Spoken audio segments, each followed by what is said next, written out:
And I feel like it's so easy, in my opinion, for a man to treat you like a man when you act like a man. Like, you're not expressing how you feel. You're cussing him out. You're doing it. No, treat him how he should be treated by a woman. That hurt my feelings, because at the end of the day, if he go out on the street and he disrespect another man, that man is going to match that energy. That man going to cuss him out. That man, whatever. You do the same exact thing. So why would he treat you like a woman if you act like a man?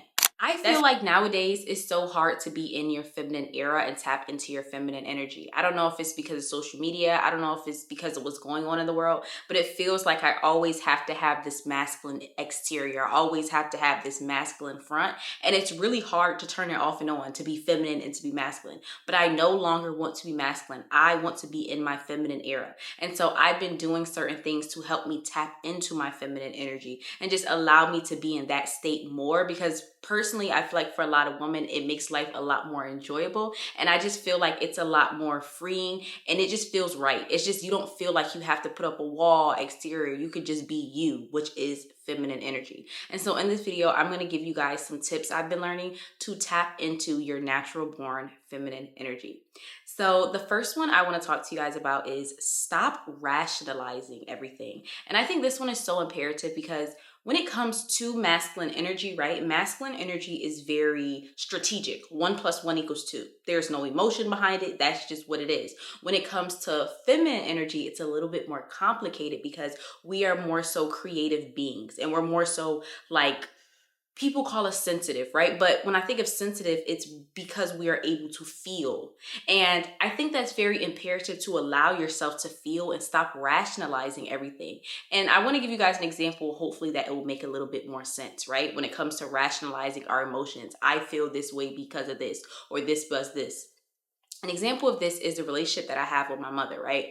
Now, me and my mother are best friends. My mom is one of my closest friends. I love her to death. But growing up, me and my mom did not have a good relationship. It was a very rocky relationship. And as I've gotten older, I rationalized it, right? Because I was just kind of like, my mom was a single mom. My mom was a student, right? My mom went to go get her associates, her master's and her bachelor's. She always made sure we always had. We never went without having, whether it came to household products, whether it came to clothes, food, like it never was a question of having. And that meant, though, that she possibly missed out on certain things growing up that I wanted her to be there for. She possibly didn't have the energy sometimes when she came home from work to do stuff that I wanted to do. And it's just so much stuff that went into it. And just life, I honestly felt like my childhood was, I don't want to say stripped of me, because I did very much so have a good childhood, but there are certain things that I wish I was able to experience. And I felt like I would be able to experience that if my mom could be there for me 100%. And so as I got older, I started blaming my dad, because I'm like, my mom was a single mom doing all this by herself, and you were there, but you didn't do anything. You know, I say there, I just mean alive. He wasn't really there physically. You were working, you were alive, and like, you didn't help my mom as much as you could. And I just felt like that's not fair, that you knew that she was doing everything by herself and you really didn't do anything. And so as I got older, I started blaming my dad, because I'm like, how can I blame my mom? My mom was a single mom. My mom always provided for us. My mom always made sure we were straight. Like, I can't blame her. But then as I got older, I had to realize, even though I do love my mom, even though I do have a good relationship with my mom, two things can be true at once. I do love my mom to death, and my mom is the blame for a lot of my childhood problems. She is, simply because she was the one that was there. And so it's easy to get into my masculine state and rationalize it, right? Well, she was a single mom. Well, all that stuff is true. I'm not taking that away from her. But because those things were part of her life, there were certain things in my life that she couldn't be there for. And I realized I had to stop rationalizing, because basically what I was telling my younger self was, that wasn't real. Yeah, your mom wasn't there for this. Yeah, your mom didn't have this conversation with you. Yeah, you and your mom didn't have that relationship, but like, that's okay, because she was going through something too. That takes away from that little girl that had all those emotions. That tells her that her emotions really don't matter. And that makes that little girl have to be in what? Her masculine energy. And I realized I did that to myself for a long time, because it hurt. Like, being honest with yourself really hurts. That it's just like, no, but this is still the emotion that you felt. And there's not an equation you can say and just say, well, this happened because this, and this happened because that, and it's going to make it okay. And I think a lot of women, we put this coat of armor on, right? We feel like you want to be strong, and you feel like oh, well, this happened because of this and this happened because of that. And it's like, yeah, you could rationalize it all you want, but at the same time, are you really doing that because you don't want to feel the emotion? Are you really doing that because you don't want to acknowledge the emotion, especially when you feel like someone did something to you or you felt some way because of something that, someone did or didn't do? But that was one of the things I had to realize for myself. And I hope that I could not really analogy that story made sense, but I had to realize like two things can be true at once. This did happen because of that, but at the same time, that doesn't mean that that's the end. Like for a long time, I convinced myself, well, I can't be mad at my mom. I'm not mad. I'm not saying I'm not mad at my mom, but I realized she is the blame and that's okay. And I still love my mother. That doesn't take away from our relationship. And I still care about her and all these other things, but it's like, I can't really blame my dad because as much as I want to blame my dad for not being there, all of that is hypothetical. All that is, oh, if he was there, this would be different. If he was there, he wasn't. So I really don't even know how differently life would have been if he was there. So I can't really blame my dad. I can only blame the individual that caused that pain directly because that was the only individual there. But I feel like I said, I think this is one of the first things a lot of us need to stop doing when it comes to being in our feminine energy. Stop rationalizing things. Like stop trying to make everything an equation. Because like 1 + 1 = 2. How do you feel about that? There's no emotion to it. That's just what it is. That's what you do with your emotions. That's what you do with your life. You rationalize every single thing so that you kind of feel like, oh, well, that's just what it is. And it's like, no, that thing caused you pain. No, that thing caused you hurt. No, that thing affected you. No, that thing caused you trauma. Stop trying to make it seem like 1 + 1 = 2 because that's not how emotions work and that's not how our lives work. But that was just one thing that I definitely wanted to talk about. And I think a lot of women need to start thinking about more. Stop rationalizing everything. The next one is having healthy relationships with men that you respect. And I think when you are around men that you respect, right, I think there definitely is a balance of feminine and masculine energy. And I think a lot of women are in their masculine energy because you're surrounded by men that you have no respect for. And so by default, every time you're around them, you have to be the masculine one because they're not giving off any real masculine energy. And I realized this for myself because not too long ago, my mom got a new boyfriend. And he is educated. He went to college and all these other things. And he's just a nice, respectable man. And I'll never forget meeting him for the first time. They actually came down to where I live and we went out to eat. And we were talking and I just felt like when I would say something, he would say something back. And it kind of just like, okay. And I remember just feeling like an off vibe about him. Like, I'm not gonna lie. It's not that I disliked him, but I also really did not like him. And it was just a weird vibe that I got off from the conversation. And then I sat down and I really analyzed the conversation. And I was like, he wasn't doing anything but engaging with me in the conversation. That made me feel threatened. And it's weird because I didn't understand why, but then I realized he's the only man I've ever known outside of like friends and stuff that I have, but like man that I've ever known that is college educated, that has a well-paying job, that possibly did not sell drugs. Like in my family, I love the men in my family to death, but like all of them sold drugs. None of them went to school. Some of them didn't even graduate high school.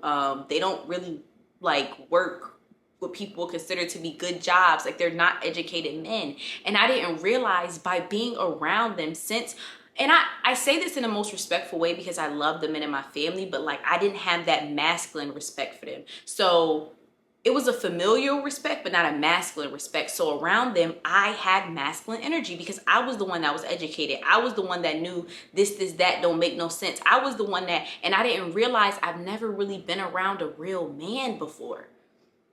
And that was so crazy. In my 24 years of living, I'd never been around a real man.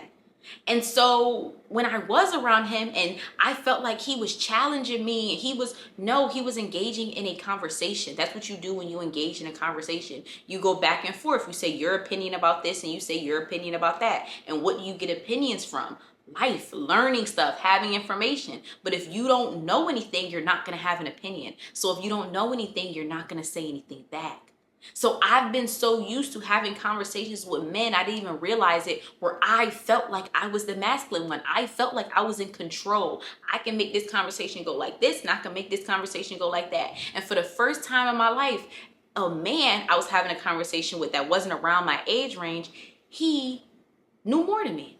I can honestly say that. That's never happened to me before, and I felt threatened because of it. And I think a lot of women, like, it's so imperative to be around men that you respect. Like, that just really showed me how imperative it is to be around men that I respect in so many ways. Because by default, if you're around a man that you don't respect, you're going to be in your masculine energy. Because whether you realize it or not, you're going to show up as the man.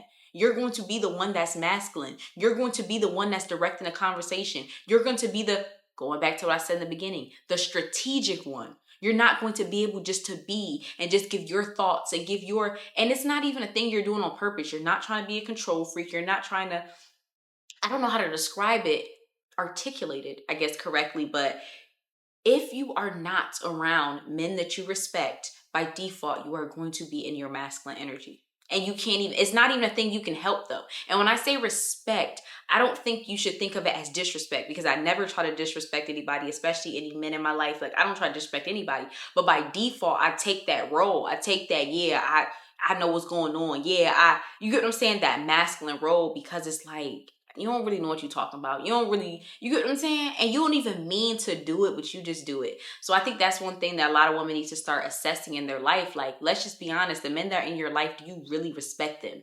Like, look at this individual for who they are. Not just because you think this person is cute. Not just because you think this person got a little bit of money. Like, let's just, one thing I always say, would you be proud if your son, and this is whether you have a child or not, if your son was to grow up and be just like that man? How that man talk, how that man, where that man work, how much money that man make, how that man, all the stuff that that man does. Ask your life, ask yourself, sorry, how many men do you have in your life that you would not want your son to be like? Because women love their sons, as they should. But a lot of women are surrounded by men that if you would say, oh yeah, that man is your baby gonna grow up just to be like that man. You're like, no, I wouldn't want my son to. So why are you surrounding yourself with men like this? But that's what I had to realize. And it really made me assess a lot of relationships I have in my life with men. Like, do I really respect you? Do I really? Or is this just me just going with the flow? But yeah, that's definitely something to think about. The next one is figuring out what order of sibling you are has affected your life. We're going to re-say that. You need to figure out whether you're the first child, second child, third child, how much has that affected your life? And I think this is imperative too when it comes to understanding your feminine energy, because it comes to understanding yourself. And I've realized for myself, I am the oldest, and how that has had a great effect on my life. And I don't think people understand. It can go from how you deal with the relationships with people. It can go from your career. It can affect you in so many ways. And I think just having a better understanding of that just helps you navigate life better. It's not in a sense of saying you can change the past and you can do things differently, but I think once you know what your setbacks are, you get what I'm saying? Once you know where you have certain restraints or you struggle in certain areas, I think it helps you navigate life better. And so for myself, being the oldest, I felt like I always had to be a role model. I felt like I always had to have this exterior of perfection, especially when it came to my family. And I realized how, as I've gotten older, a lot of mistakes that I've made, I would say, and a lot of things that I did simply because I wanted to be seen as perfect. And I realized, hey, if this happened, it's not going to be seen perfect. And if that happens, it's not going to be seen perfect. And it was something that I struggled with for a long time. But even when it comes to creating content, like, it just, this honest, like, now that I was thinking about it, this channel makes so much sense. I sit here and I give you guys instructions, or I give you guys advice on how to navigate life and how to become your best self. But it's like, if you are an older sibling, you know that's what you do for your younger siblings. You literally try to help them navigate life. You literally are a parent before you are a parent. And so that's why I say it can tap into so many different things. But has its advantages and it has its disadvantages. And one thing I've realized in life, as far as tapping into my feminine energy, I have to be able to see my disadvantages as much as my advantages. And I feel like many people have a blind spot for one or the other. There are some people that only see their advantages. They only see the great things they can do. They only see the great things about themselves. And then there are some other individuals who only see the bad about themselves, and they can't see anything good about themselves, and they can't see how they can achieve their goals or different things like that. But I think having a realistic view on life is like, there's advantages that I have about myself and there's disadvantages I have about myself as far as how I see the world. And I think a lot of people, their depiction of the world comes from being the order they are in their siblings. Like my younger siblings, their experiences are a lot different than mine, even though you can grow up in the same household as an individual, you can go to the same school, whatever the case may be. It's like the order changes things. There's different expectations. There's different roles that were already taken. You get what I'm saying? Especially if you're like the middle child, it's kind of like, well, I wasn't the oldest, so I couldn't be always in control. But then I also wasn't the youngest, so I also couldn't like not have no control at all, or I don't know. But I think it's interesting. And then also too, understanding like, it gets so complex. I don't want to dive too deep into it because it's not what the entire video is about. But then also understanding, do you feel like your life fit that role? Because I know someone who isn't the oldest. They're actually the youngest, but their older sibling had mental health issues. And so they often had to take care of the older sibling. So that changes the trajectory a lot as well. And it changes how that person sees life as well. Because when it comes to the order of life, they are the youngest, but they had to take care of, in a sense, their older sibling. And I don't know, I think understanding that and understanding the advantages and disadvantages that that thing has given you in life, I think can very much so help you. And it helps you understand life. Like I'm starting to understand how being the oldest has affected me, because for a long time, for a lot of stuff, like many people, I'm like, I'm just this way. This is just how I am. This is that. But then I start realizing like, no, this is older sister syndrome. And yeah, and that was a whole rabbit hole that I went down. Older sisters, we do need a support group. That actually needs to be, if you ask me, on our damn insurance. Like there needs to be an older sister fund, because if you know, you know. But yeah, nonetheless, one way to tap into your feminine energy, I think, is a great way to just figure out how the order you are in your siblings, how has that affected you, and what advantages and disadvantages has that given you mentally. The next one is having regular maintenance of your under. And that can mean so many different things. But a lot of times when it comes to social media, we see the girls that are looking so nice and they're looking so pretty and they go to Pilates and they do all these things. And I feel like those things are great. But at the same time, why are you wearing underwear from high school? Didn't you graduate like 7 years ago? Like, there's this thing of having this outside exterior appearance of just looking so good and just being so well. But it's like, why do you use a 6-in-1 body wash? Like, why do you not have a different body wash for different parts of your body? Or why do you not have a body wash that is specifically targeting something that you are going through? You have been going through back acne for 7 years. Why are we only using one soap? Why have we not decided, hey, let me look up soap that helps with back acne? But you look up a birthday dress, but you look up a nice restaurant to eat at.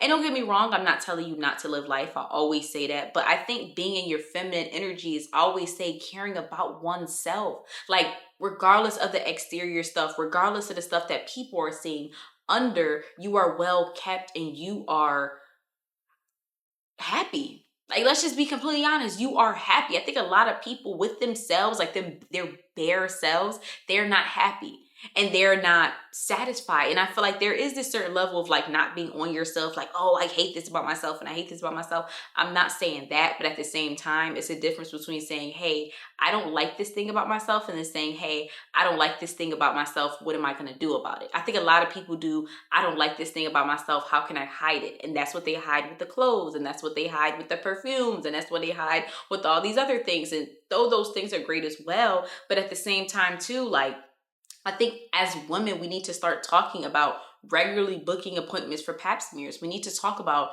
regularly booking, gynecologist appointments. We need to talk about regularly changing your underwear. We need to talk about regularly changing your toothbrush. Like, there's certain things that it's like, people can't even tell you the last time they did this. Like, when the last time you bought new undergarments? When the last time you change your tooth? Like, There are people out here who have $500 shoes and still do not have an electric toothbrush. Like, what is going on? But that's just something I definitely want a lot of women to start thinking about more. Like, how does my under maintenance look? The stuff that takes care of my basics, the stuff that I have to use every single day. When the last time I updated those? When the last time I booked a regular doctor's appointment? When the last time we have to start being open with those things as much as we're open about when we get new shoes, when we go to a restaurant, we get new clothes. And when I say open, let me not say open. You don't have to tell people about those things. But with yourself, I think there's like this, it's so weird, but it's like this hidden thing about ourselves that like we don't talk about it. Like, if you don't get a hole in your underwear, you're not getting a new pair of underwear. If your toothbrush brittles don't start throwing up gang signs, you're not getting a new one. Like, girl, you need to start, changing your toothbrush before they start throwing up gang signs. Like every 3 months, 2 to 3 months, you should get a new toothbrush. And it's just things like that. But that's definitely one thing I think we need to start talking about more as far as being feminine. And I feel like that makes you more feminine, like your skin being soft and, you feeling your teeth feeling clean. Like, there's a difference, honestly and truly, between using a manual toothbrush and using an electric toothbrush. But just, I don't know, that feeling of just feeling like me, like I'm happy with me and I'm working on me and because that exterior stuff, you got to take off. You got to take off the makeup. You got to take off the clothes. You got to take off the wigs. You got to take off all those things. And so are you content with the person that's under? And like I said, it's not a thing of perfection. I don't think you ever, because there's certain things that I want to work on, I want to get better at. But one thing I always try to do is make sure I'm working towards those things and just have regular maintenance, have regular doctor's appointments, have regular dentist appointments, and all those other things. But I think that one is very imperative to be feminine. I think you can't sit here and tell me you care about yourself and you care about this and you care about that if you can't tell me the last time you went to the doctor's. I don't think it could work. So that's definitely something we need to start doing more. The next one is matching energy. And I feel like this one is heavy for my northern girlies. If you are in the tri-state area, if you are anywhere up north, the northeast, matching energy is so imperative to understand, to stop doing, especially when it comes to men. Because more so, northern men are more so aggressive. They're more so, just brawling. And I just feel like if you try to deal with, and I guess this kind of does go off of dealing with men that you respect, but just in general, sometimes men can just come across a certain way. And I feel like sometimes as women, we feel like I have to match energy. Oh, he coming at me like this, I got to come at him like this. And one of the things I had to realize is no, I don't have to match energy. Like, I actually need to stop matching energy because that makes me act masculine. When I'm around an individual and they are in their masculine state, I do not have to become masculine as well. That's one thing you have to stop doing. Like, stop allowing yourself to feel like, especially when it comes to women, I had to realize, why do I feel like I have to have pride with the man that I'm dealing with? That's just me acting like I'm the man. If this man hurt my feelings, one thing a lot of women don't realize, you cussing that man out, you going off on that man, you doing all this other stuff, all you're really saying is I'm hurt. All you're really saying is you hurt my feelings. But you got too much pride, you got too much of an ego, and you don't want to say that. You don't want him to look at you as being sensitive. You don't want him to look at you as being soft. Why? Like, I want my man to look at me as a flower. I want my man to think I'm so delicate that if he squeezed me too hard, he gonna break me. Like, that's how I want my man to look at me and treat me. But I have to take the pride away. And I realize, when you live up north, you just get on a type timing where it's like you always have to, maybe it is, well, no, I think it is, sorry, in other regions as well. I've also lived in the South, but I just feel like definitely living up north, and just honestly, not even living up north, I would just say, also due to social media. I feel like now there's like this thing of matching energy. Oh, he do this, then I'm gonna do that. And he do this, then I'm gonna do that. I'm cutting that. I'm not matching energy. Sorry. You want to act like this, you want to act like that, I'm going to leave you. You want to go with the birds, be with the birds. I ain't about to sit here, because all I'm really saying is when I cuss you out, all I'm really saying is when I do what you did to me, you hurt me, you made me sad, you did this, you did that. I'd rather say that to a man. Like, I'd rather look you in your eyes and say, you hurt my feelings when you did that. A lot of women can't do that. Why? Because they're in their masculine energy. They feel like, oh, he acted like a man, I got to act like a bigger man. That's all you're really saying. No, you actually hurt my feelings when you did that. You actually hurt my feelings when you didn't do this and do this like you said you would. And I feel like it's so easy, in my opinion, for a man to treat you like a man when you act like a man. Like, you're not expressing how you feel. You're cussing him out. You're doing it. No, treat him how he should be treated by a woman. That hurt my feelings, because at the end of the day, if he go out on the street and he disrespect another man, that man is going to match that energy. That man gonna cuss him out. That man gonna whatever. You do the same exact thing. So why would he treat you like a woman if you act like a man? That's all I'm saying. And that's one of the things I had to realize, like, when it comes to men, stop matching energy. I'm not matching his energy. I'm not coming on 1,000 because he on 1,000. No. And then also with that, you also sometimes have to learn to leave. Sometimes you do have to leave, ladies. But like, stop matching energy. Stop dealing with men that you feel like you have to match energy. That's another thing too. Sometimes it feels like I have to. That's the only way I get my point across. The only way he listens to me. That's the only way. That's the reason why you should leave. Like, that's actually why you should leave, because you always have to be the man with the man. And it's like, I'm the woman. So yeah, stop matching energy. The next one is one that I'm actually finding myself, and I'm really excited because I'm going on a trip this week, and this is my first time in a while like really buying clothes after deciding I kind of want to change my style up. So we're gonna see how this goes, but finding a signature style.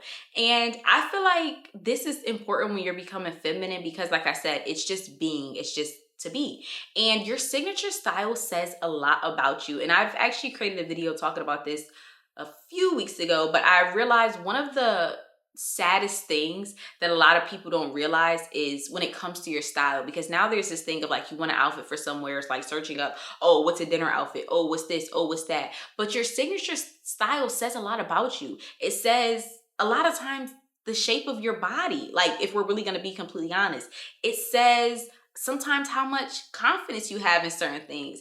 It says some of your hobbies. It says your creativity. And the reason why I said the first one about your body, I'm not doing any body shaming, but I feel like the problem is nowadays a lot of women search up the same exact thing, and it's like there's different strokes for different folks. I think we need to start talking about this a lot more, and it's not a body shaming thing. It's not a, saying all women are beautiful kind of thing, but everything is not for everyone. And especially with the BBL culture and different things like that, no shade to those ladies. At the end of the day, your body, your choice, but everyone is not built like that. And so sometimes individuals buy stuff from these models Fashion Nova, and they get it and they're kind of like, well, why doesn't it look like this? Why doesn't it like that? Because you're not built like that. And it's no shade to you saying you can't wear nice clothes, but it's like, maybe you need to start finding a style that fits your body. But I wanted to say that one because it's not body shaming, but I think we need to just be honest, everything is not for everyone. But nonetheless, finding your signature style, I think this one is so imperative because it says something about you as a woman. It says your style was actually supposed to say what kind of person you are before someone walks up to you. Like, that's really what your style is supposed to say. The way you dress certain ways, the way you wear your hair, and it's not saying you have to be defined and put into a box, and it's not saying that you can't change and you can't evolve. But I think that's what signature style was supposed to be. It's supposed to be a reflection of your inner self. And I think it's hard to have a reflection of your true inner self when all you do is look up outfits on social media. And don't get me wrong, it's okay to get inspiration, but I think also a signature style shows you who you are, but sometimes more importantly, who you aren't. Like, I had an outfit that I wore about 2 years ago to my school's homecoming, and I wish somebody would have been like, Shamaya, that's not you, because the outfit was not me. Like, the outfit was not me, and it annoys me because people took pictures with me that night, and when my birthday comes, people be like reposting that picture, and I'd be like, don't do that, because that's not me. But I didn't have a signature style, so I was just like, okay, well, this girl look cute with it, so I'm gonna look in it. You get what I'm saying? It wasn't me. It just wasn't me nonetheless.